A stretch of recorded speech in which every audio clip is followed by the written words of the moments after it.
I met Caroline at a friend's engagement party in the spring of 2011. It was one of those upscale gatherings where the wine flowed too early and the speeches stretched too long. She was standing near the back patio, half listening to the maid of honor's toast, sipping white wine and smiling at something no one else seemed to notice. I remember watching her for a while before I introduced myself. Not because I was shy, but because she had the kind of quiet confidence that made you second-guess whether you were worth her time. She wore a pale blue dress, simple and elegant, and her hair was pulled back like she hadn't thought too much about it but had somehow gotten it exactly right. We ended up talking for an hour before either of us realized the party had moved inside. There was no grand, cinematic moment, just a calm, uninterrupted conversation that felt like it had always existed. I walked her to her car that night, asked if I could see her again, and she said yes without hesitation. We dated for 3 years before getting married. No long-distance drama, no on-again, off-again cycles. Just steady, real commitment. We grew up in the same city but had never crossed paths before that night. I was working in IT support for a mid-sized logistics firm, and she had just started a job as an interior designer at a boutique studio downtown.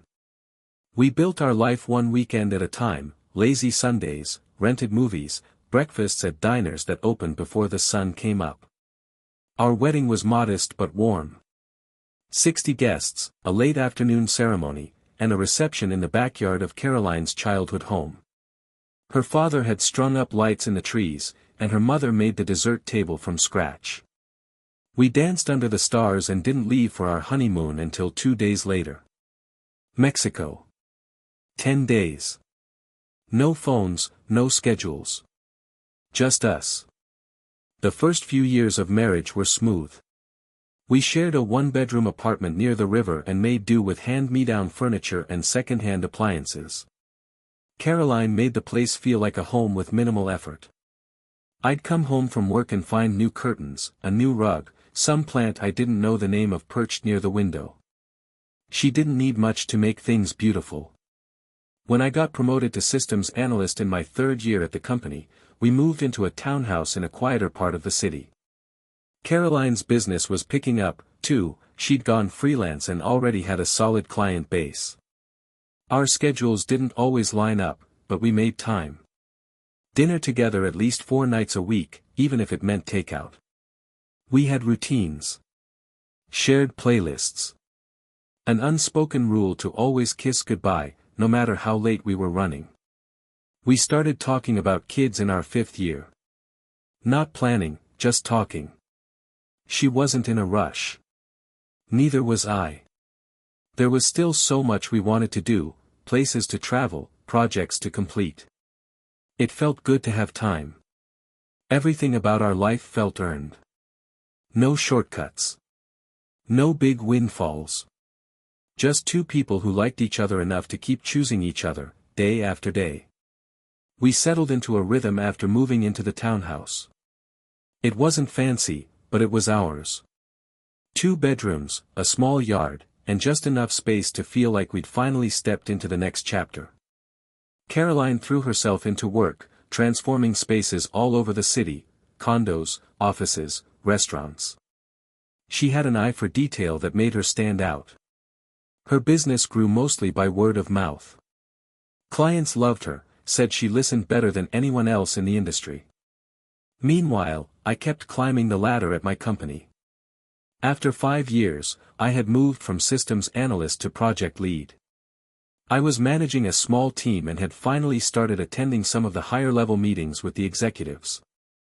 That came with more hours and more pressure, but I didn't mind. It felt like progress. Like all those nights staying late and learning new systems were finally paying off. My direct supervisor, Marcus, the regional director, was one of those people who could be intimidating without raising his voice. Sharp suits, sharp eyes. Always watching. I didn't deal with him much then. Just enough to feel like I was on the radar. Caroline and I made time for each other the way people with goals do. We scheduled dinners, weekend trips, little traditions that tethered us to something familiar. Friday nights became our unofficial, no-work talk evenings. We'd open a bottle of wine, cook something together, usually her leading and me pretending not to get in the way, and watch movies we both pretended we hadn't seen a dozen times. I handled the dishes. She always tried to sneak in behind me with a towel to help, but I'd nudge her away and tell her that cleanup was my domain. Vacations became part of our annual rhythm. We didn't go far, long weekends to wine country, rented cabins in the woods, coastal cities just far enough away to feel like an escape. Caroline would always find the perfect place to stay, tucked away but beautiful, and she made sure we disconnected when we got there. Phones on silent. No laptops. Just the two of us and some quiet. We started talking about buying a house, something more permanent. We went to a few open houses on weekends, always with coffee in hand, pointing out the flaws and daydreaming about what we'd change. It wasn't serious yet, but we were getting closer. Saving more. Planning in small steps. Our social life remained full. Friends, small dinner parties, birthday gatherings. Caroline had a way of making everyone feel welcome. She was the one who remembered birthdays, who sent thank you notes, who showed up when someone needed help moving or a late-night phone call. Everyone liked her. It wasn't hard to see why. I worked more. That part was true. As I took on bigger projects, I started seeing more of upper management. Meetings with the directors became part of my schedule, and I'd occasionally stay late at the office to finish reports or prep for presentations. Caroline didn't mind. She said she understood. She had her own deadlines, her own clients, and we both respected the hustle. We weren't flashy, but we were proud. We worked hard. We made plans. We didn't skip over the details. Everything we had, we built one piece at a time. We bought our first house in the spring after our 7th anniversary. It was a 2-story craftsman in a quiet neighborhood just far enough from the city to feel like a retreat but still close enough for morning commutes. The yard was modest, shaded by 2 old oaks that dropped leaves like confetti every fall. Caroline fell in love with it before we even walked through the front door. She said the windows breathed well, whatever that meant. I just knew she already saw the future in that space. We moved in early May. It took us a week to unpack and maybe 3 months to fully settle in. Caroline took over the interiors like she'd been waiting for this moment all her life. Paint samples covered the walls for days. Every weekend we were at furniture showrooms or estate sales, arguing about chairs and light fixtures, always landing on something we both liked. I handled the garage, the tools, the yard, my kingdom, as she liked to joke. My role at work kept evolving. I was managing larger accounts and started attending regional conferences, meeting with clients face-to-face more often. Marcus, the regional director, began to take a more direct interest in my work.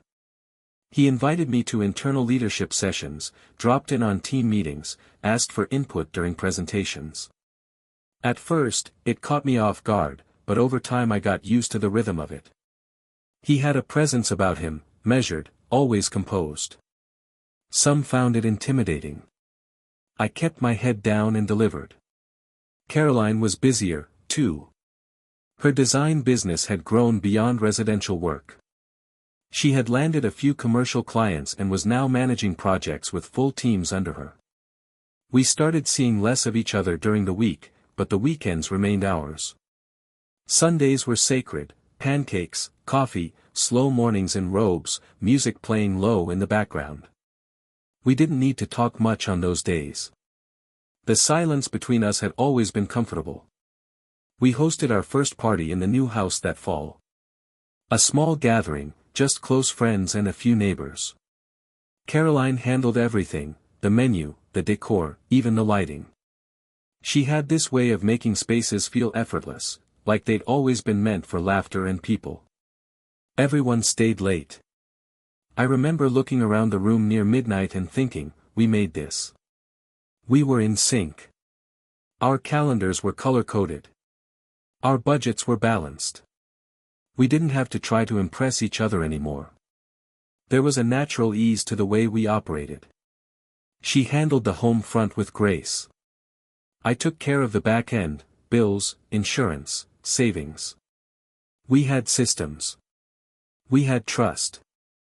Caroline started working out more regularly, too.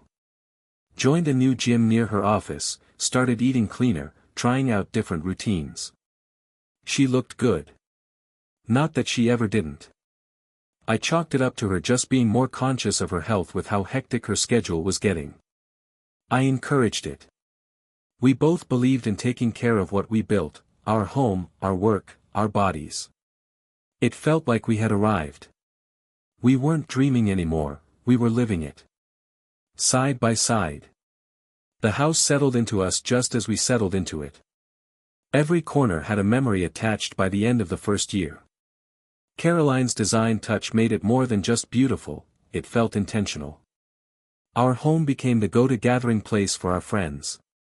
It wasn't about showing off, people just liked being there. The layout was open, the food was always good, and Caroline had a way of making guests feel like they'd known each other for years, even if they'd just met. Work for me kept ramping up. I was now leading multiple departments, coordinating across teams, and handling large clients with multi-year contracts. With that came longer hours and more responsibility, but also more recognition. Marcus, now more directly involved in the executive direction of the company, often cited my name during meetings. He introduced me to stakeholders as a key part of our future. Those moments mattered. They reminded me why I'd put in the years I had. It felt like I was finally at the table I'd spent a decade trying to reach. Caroline, meanwhile, was invited to speak at a regional design conference. She gave a talk on sustainable materials and modern aesthetics.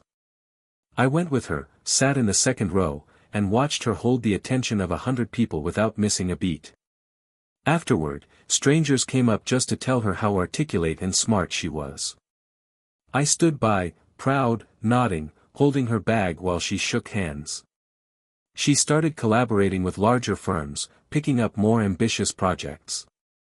Her name appeared in a few industry newsletters, and she got her first magazine feature, a small piece, but beautifully done. She kept the article in a frame near her desk, said it reminded her how far she'd come. I was the one who had encouraged her to go solo in the first place, back when it seemed risky. She told me once, while we were sitting on the back steps drinking wine, that it was still the best decision she'd ever made. We didn't travel as much that year, mostly due to our schedules, but we made time when it counted. An anniversary weekend in Asheville. A last-minute beach trip when we both had a rare 3-day break. We talked about going to Europe in the next year, Spain, maybe Italy. Caroline had a folder on her computer filled with bookmarked villas and tucked-away cafes. I still made it a point to be home for dinner when I could. Caroline didn't expect it, but she always smiled when I did. We shared updates over meals like we always had. She'd tell me about difficult clients or a great tile find, and I'd talk about managing egos in the boardroom, tricky deliverables, or Marcus' latest efficiency push. She didn't always follow the technical details, but she listened. We were busy. Not distracted, just building. It was a full life. The kind where you end the day tired, but in a good way. The kind where you fall asleep next to someone who knows every part of your story and still laughs at your dumb jokes. We had made it. No more proving. Just living. It started with little things. Not dramatic, not sudden, just changes I couldn't quite place. Caroline became more distracted, more in her own world. We'd sit at the table over dinner, and her eyes would flick to her phone more than usual. She didn't smile as easily during conversations. Not cold, not distant, just somewhere else. She said it was work. A new client had expanded the scope of their project last minute, and she had to reshuffle her entire schedule to keep up. I believed her. It wasn't unusual for her to get absorbed when something big landed on her desk. She was meticulous when it came to timelines. That wasn't new. What was new was how often she seemed unreachable. Calls went to voicemail more often. Text replies came hours later, sometimes half-finished, like she'd started to respond and then forgotten. When I asked if everything was okay, she smiled and said she was just exhausted. I didn't press her. We'd both gone through cycles like that. I figured it would pass. She stopped coming to the gym with me in the mornings. Said she preferred working out in the evenings now, helped her decompress after long client meetings. She started going to a new place, one of those high-end fitness studios near downtown. She said it was closer to her office. I didn't think much of it. If anything, I was glad she was finding time for herself amid the chaos. Her phone became more private. She used to leave it lying around without a second thought, on the kitchen counter, the nightstand, the bathroom sink. Now it was always face down, always within reach. I chalked it up to client confidentiality. She was dealing with bigger budgets now, tighter NDAs. It made sense. Our evenings felt different. We still ate together, but there was a new silence between us. Not angry, just flat. I'd talk about my day, and she'd nod politely, occasionally offer a brief response, then retreat to her laptop before the credits even rolled on whatever show we were trying to keep up with. When I asked if she wanted to go away for a weekend, just the two of us, she said she couldn't. Too much going on. She began staying out later. Not late enough to raise alarms, just enough to notice. A few nights a week, she'd text around 6 to say she needed to run an errand or drop by a vendor. She always came home with something, a swatch book, a sample tile, a bag from the hardware store. There was nothing to question. And I didn't. One night, she came home quiet and went straight to the shower without saying much. I asked how her day had gone. She said it was fine, but her voice was tired. Not physically, emotionally.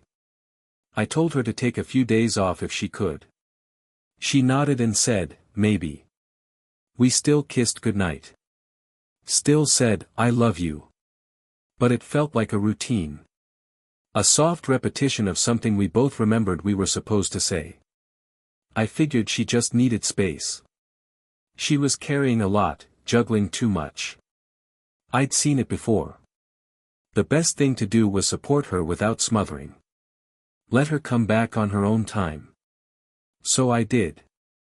By mid-January, Caroline's routine had shifted so completely it was hard to remember how things had been just a few months before. She wasn't home for dinner most nights anymore. She said client demands had spiked after the holidays, New Year, new projects, that kind of thing. I'd come home to cold leftovers in the fridge and a note on the counter scribbled in rushed handwriting. Late night, don't wait up. Love you. She always wrote that last part. Love you. Like a signature. I'd eat alone, clean up, maybe watch something forgettable on TV, and head to bed by myself. She'd slip in sometime after midnight, usually after I'd already dozed off. Sometimes I'd wake briefly, hear the soft click of the bathroom light, the water running. Her side of the bed always felt cold before she slid in. On weekends, she was harder to pin down. Errands, meetings, last-minute design crises, there was always something pulling her out the door. When I asked if she wanted to have friends over or go out, she'd hesitate before offering some vague answer. Maybe next week, she'd say, or, I'm just trying to get through this phase. I understood. At least, I thought I did. We'd both been through periods of imbalance before, times when one of us carried more weight so the other could push forward. That was part of what made it work, we didn't keep score. She started dressing differently, too. Subtly, but noticeable. More heels, more tailored jackets, a little more effort even on days she said she was just visiting vendors or staging mock-ups. Her makeup got sharper, more defined. She carried herself like someone walking into an interview or a boardroom, even when she said she was heading to a simple client consult. I said she looked good.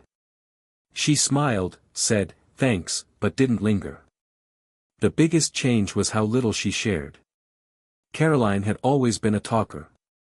She'd fill a whole dinner recounting a single meeting, laughing at her own frustrations, venting about indecisive clients. Now, when I asked about her day, I'd get one-word answers. Busy. Long. Fine. Then she'd change the subject or disappear into the office upstairs, saying she had emails to finish. We still slept in the same bed, but it felt more like a formality. She turned in facing the wall most nights, and if I reached for her, sometimes she'd stir and murmur, "I'm so tired," before drifting off again.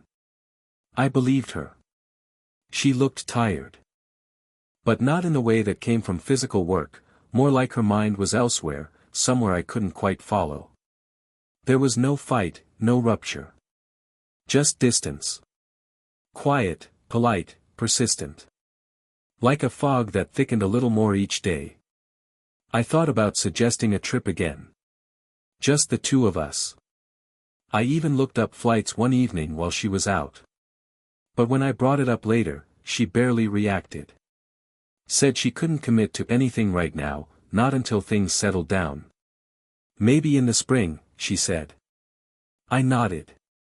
It felt like waiting for a season that might never come. But I told myself it would. Eventually. February passed in a blur of unanswered questions I never voiced out loud. By then, Caroline and I were more like roommates sharing the same address than partners sharing a life.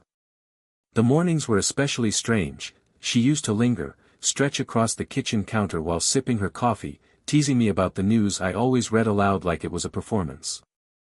Now she moved like she was on a time track. Wake up, shower, dress, out the door. No pauses. No coffee at home anymore, she said she preferred to grab it on the way. I adjusted, like people do. You learn to talk to yourself in silence, to fill empty rooms with sound that doesn't need a response. I started waking earlier, just to sit outside with a mug and watch the street wake up. There was something peaceful about those minutes. A kind of calm that helped soften the unease I didn't know what to name yet. Caroline started traveling more for work. Short trips, overnight stays, maybe 2 days at most. She told me it was part of expanding her reach, building out her portfolio with out-of-town clients. I believed her.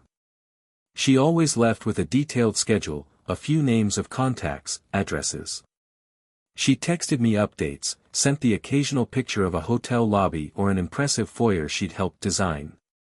I replied with encouragement, told her I was proud of her. But something about those updates felt distant. Like postcards from someone halfway through letting go. She changed her scent. I didn't ask why.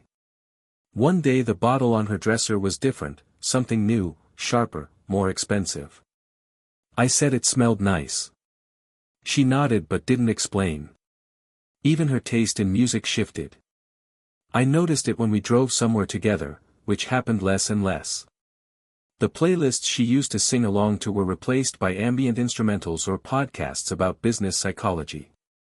She kept her earbuds in more often, even around the house. We hadn't been intimate in weeks, maybe longer.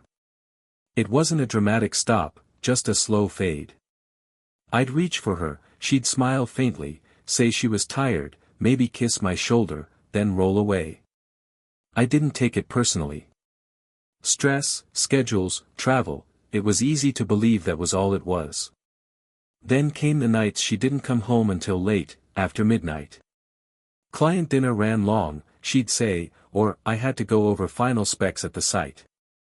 Sometimes she'd text to let me know, sometimes not. I never got angry.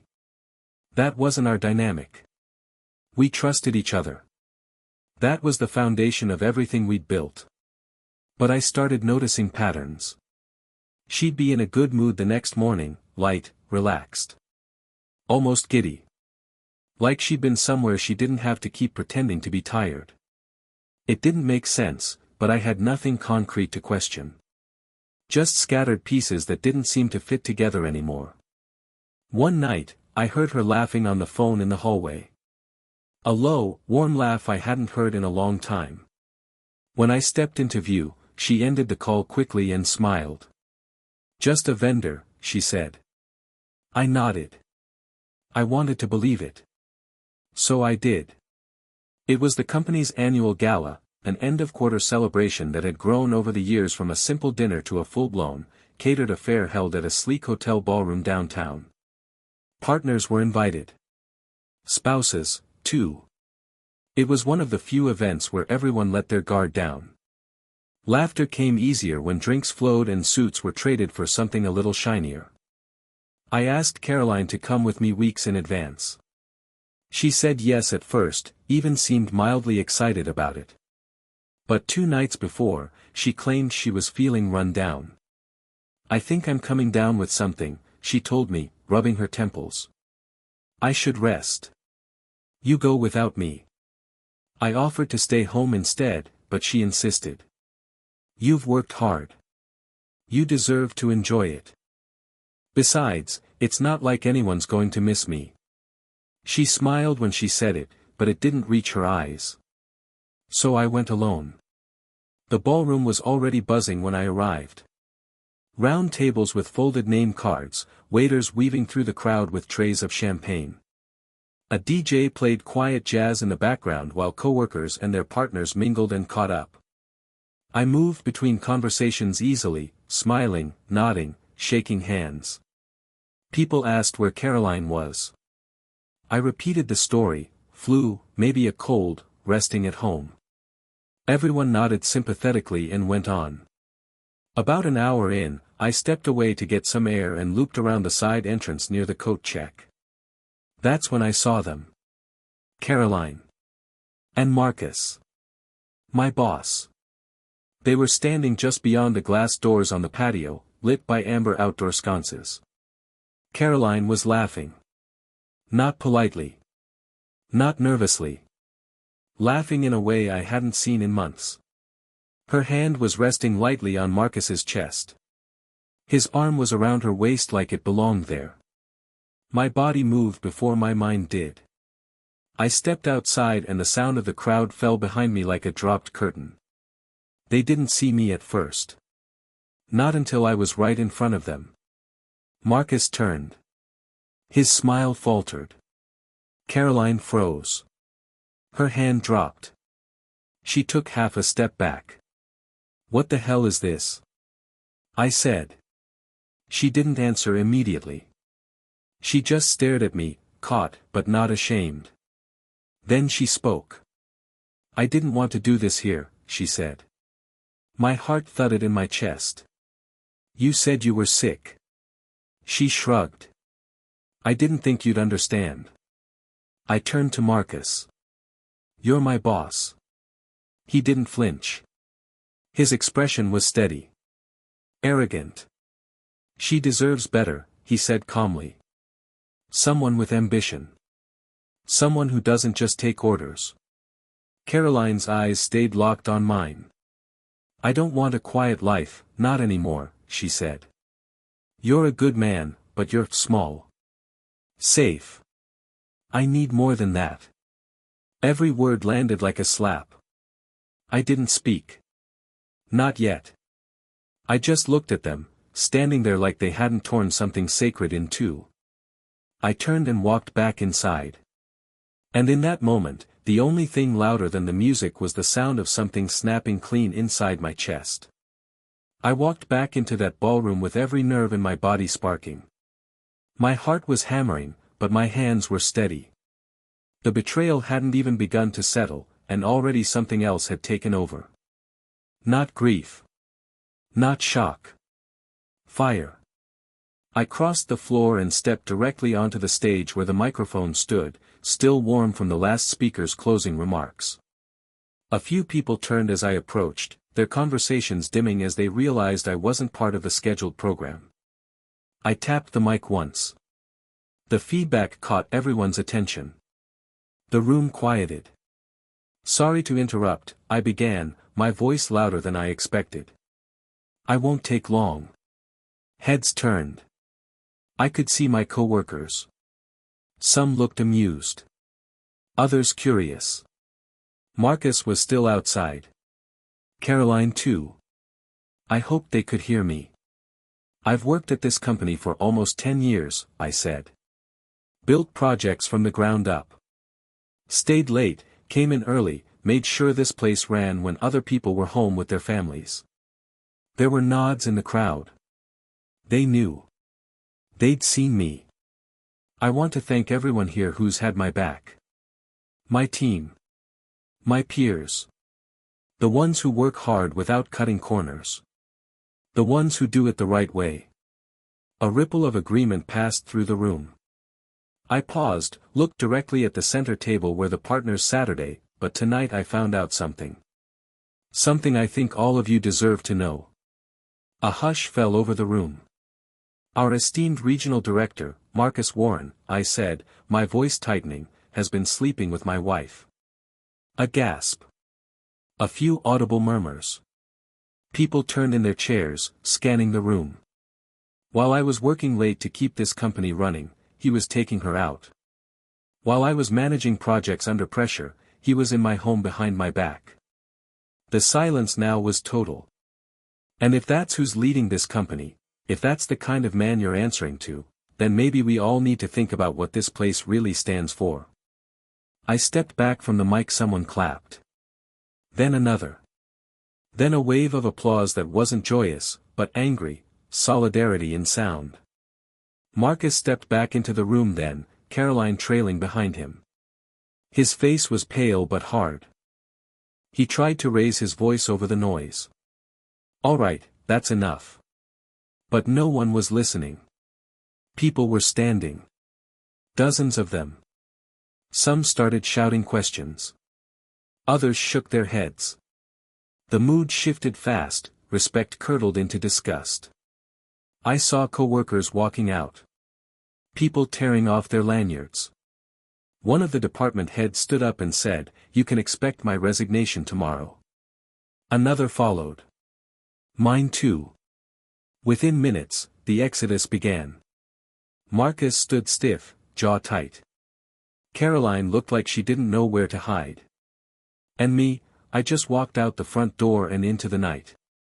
I didn't need to say another word. They'd all heard enough. By the next morning, the company was in free fall. I woke up to dozens of texts. Coworkers. Clients. Even a few board members. Screenshots of resignation emails, LinkedIn updates announcing departures, group messages exploding with disbelief and fury. One particularly scathing message had been written by a mid-level manager: "If leadership doesn't hold itself accountable, then it has no right to expect it from us." By noon, Marcus had been placed on indefinite leave pending investigation. HR tried to contain the fire, but it was already too late. The story had spread beyond the office walls: vendors, partners, investors. Reputation in business moves at the speed of silence breaking. And silence had shattered. Caroline called me that day. I didn't answer. She showed up at the house 2 days later, suitcase in hand, face swollen from crying. She rang the doorbell 3 times before I opened it. "I don't have anywhere else to go," she said. I looked at her, this woman I'd once imagined growing old with, and felt nothing but a wall of cold. "You made your choice," I said. She started crying again. "He told me we'd leave everything behind, start fresh. Now he's gone. He said I ruined his life." I let her speak. I didn't stop her. But I didn't comfort her either. "You didn't just ruin his life," I said. "You burned your own." She begged. She tried to get inside. I told her to stay somewhere else. A hotel. A friend's couch. I didn't care where. She had removed herself from this home the second she let another man think it was his. That evening, I got a message I hadn't expected, from Marcus's wife, Lauren. It was brief. Just a single line: "I'd like to talk. I think we've both been lied to." We met the next day. Neutral ground, a quiet cafe neither of us had ever been to. She was calm, elegant, but I could see the storm behind her eyes. "He said it meant nothing," she told me. "But men like him always say that." We talked for an hour. Not about our spouses, not really. About ourselves. About the wreckage. About rebuilding. There was a strange comfort in speaking with someone whose world had cracked along the same fault line. After that, we saw each other again. Then again. It wasn't romantic, not at first. It was healing. A shared quiet. A space to exist without the pretense of being okay when you weren't. Caroline tried reaching out several more times. I never responded. She sent letters, emails, even showed up outside my office once. I ignored every attempt. She no longer held the right to my time, my space, or my forgiveness. The house felt lighter without her. I repainted the walls. Changed the locks. Sold the couch. Every piece of the past that carried her imprint, I stripped it away. Not in anger. In clarity. She had gambled everything on someone who didn't value her, and in doing so, she discarded the life we built. I wasn't going to be the safety net she came crawling back to. I had nothing to offer her anymore. Only peace. And I intended to keep it. The weeks that followed were quieter than I expected, but not empty. The house no longer echoed. It breathed. I moved through the rooms without second-guessing what I might find. The silence wasn't something I dreaded anymore. It was something I earned. Caroline eventually stopped reaching out. Whether she moved on or finally realized there was nothing left, I don't know. I didn't ask. Her presence faded from my life like a scent that lingers for a while before finally vanishing. Whatever she had with Marcus had clearly dissolved the moment the company collapsed around him. Last I heard, he had left the city entirely. No farewell emails. No statements. Just gone. The company itself folded within a month. With half the staff gone, investor confidence plummeted. Major clients pulled their contracts. Without Marcus at the helm, and with no trust left among the ranks, the entire structure unraveled like an old suit coming apart at the seams. It wasn't revenge I had planned. But it was justice all the same. Lauren and I stayed in touch. What began as shared grief evolved into something steady. Familiar.